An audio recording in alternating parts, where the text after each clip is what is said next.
गांधी तीर्थ, निसर्गाच्या सानिध्यात महात्मा गांधींच्या जीवनावरील जगातील पहिले मल्टीमीडिया म्युझियम. आजच भेट द्या. गांधी तीर्थ, जैन हिल्स, जळगाव. अधिक माहितीसाठी www.gandhifoundation.net वर विजिट करा.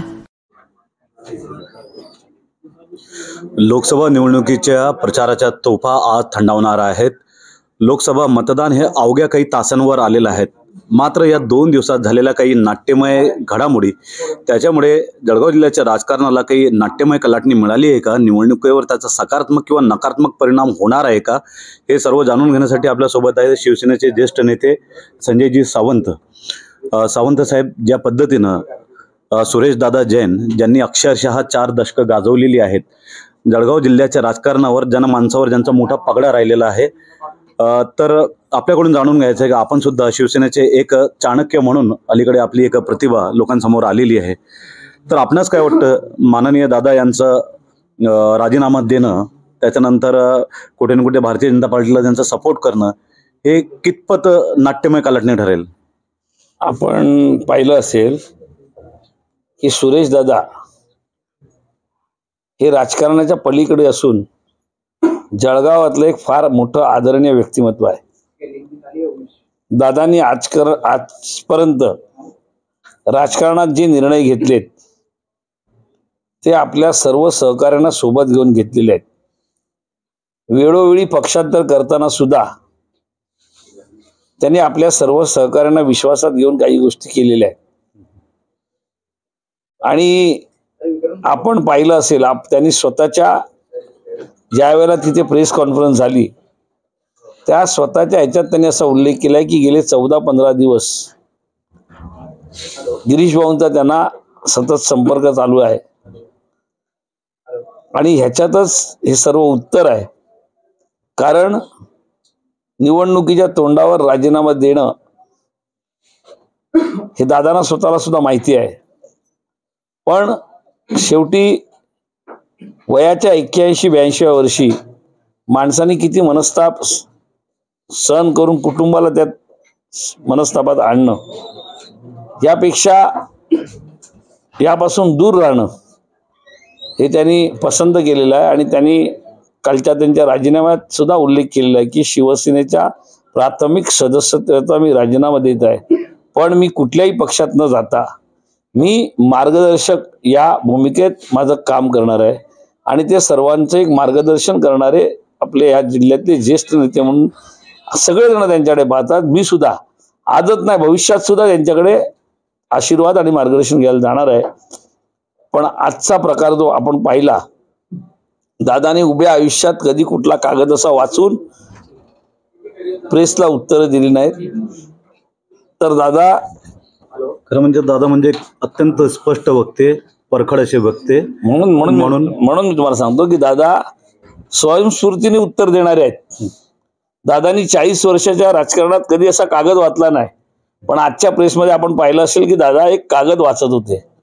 दादांनी लोकांना स्क्रिप्ट लिहून दिली असेल, दुसऱ्याची स्क्रिप्ट कधी वाचली नाही दादांनी. याच्यातच सर्व गोष्टी येतं.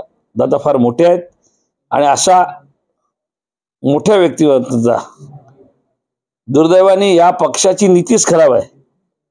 एका वेळेला यांचे विश्वगुरु मोदी साहेब 83व्या वर्षी शरद पवार साहेबांना भूत आत्मा म्हणून सांगतात. आणि पक्षाला गरज लागल्यानंतर 81-82 वर्षाच्या सुरेश दादांचा आशीर्वाद मागायसाठी ही काय धावपळ चालली आहे, याच्यात त्यांचा दुट्टपीपणा दिसून येतो. दादांसारखा व्यक्तिमत्व फार मोठं व्यक्तिमत्व आहे. आणि दादांचा आशीर्वाद हा सदैव आमच्या पाठीशी असणार, शिवसेनेच्या पाठीशी असणार. आणि दादा एक कायमचे आमचे मार्गदर्शक असतील.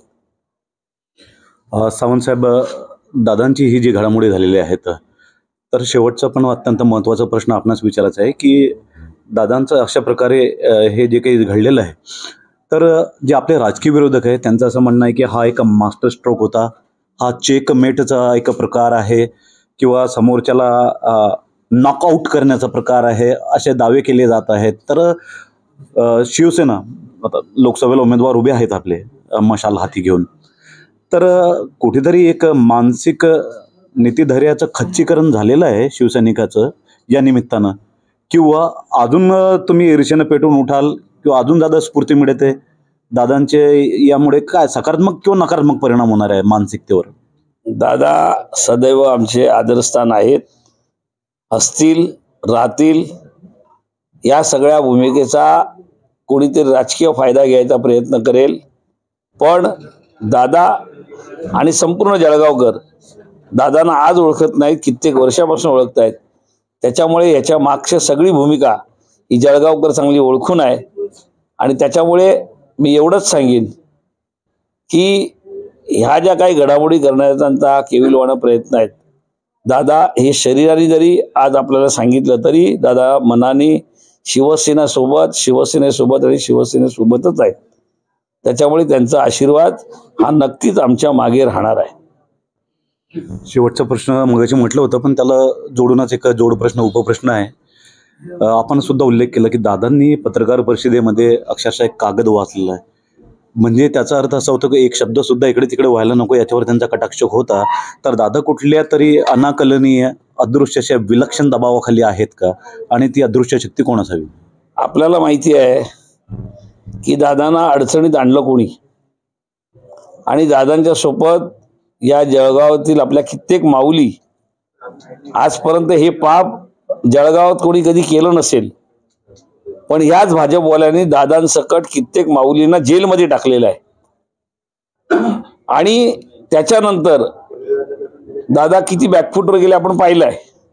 त्याच्यामुळे आणखीन आपल्या सहकार्याने स्वतःला अडचण नको म्हणून दादांनी जी भूमिका घेतली ती योग्य आहे.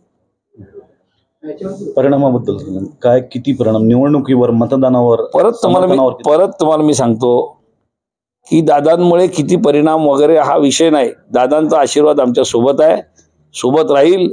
जळगावची जनता या सगळ्या ओळखते. याच्यामध्ये दादांचा कुठलाही दोष वगैरे काही नाही आहे. त्याच्यामुळे लोकांना माहिती आहे. धन्यवाद सावंतजी.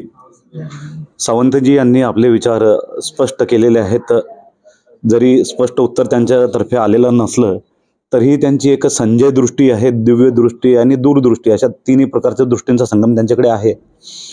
आणि त्यांनी स्पष्ट संकेत दिले, दादा जरी कुठेही असले तरी ते मनानं आणि विचारांनी आमच्यासोबत राहतील असा त्यांचा दावा आहे आणि त्या विषयावर ते दृढपणे ठाम आहेत. तर घोडा मैदान खूप जवळ आहे. अवघे 48 तास किंबहुना त्याहीपेक्षा कमी तास आता उरलेले आहेत मतदानासाठी. हा सूर्य, हा जयद्रथ, बाप दाखव नाही तर श्राद्ध कर, अशा पद्धतीनं आता दूध का दूध आणि पाणी का पाणी होणारच आहे. तरी सर्व मतदारांना विनंती की आपण इंडिया 365 लाईव्ह सबस्क्राईब करायला विसरू नका, कारण लोकसभेची बित्तम बातमी, हे प्रत्येक सेकंदाची मिनिटाची बातमी आम्ही आपणापर्यंत पोहोचणार आहोत. आमचे सहकारी सुनीलजी यांच्यासह अयाज मोहसिन, इंडिया 365 लाईव्हसाठी.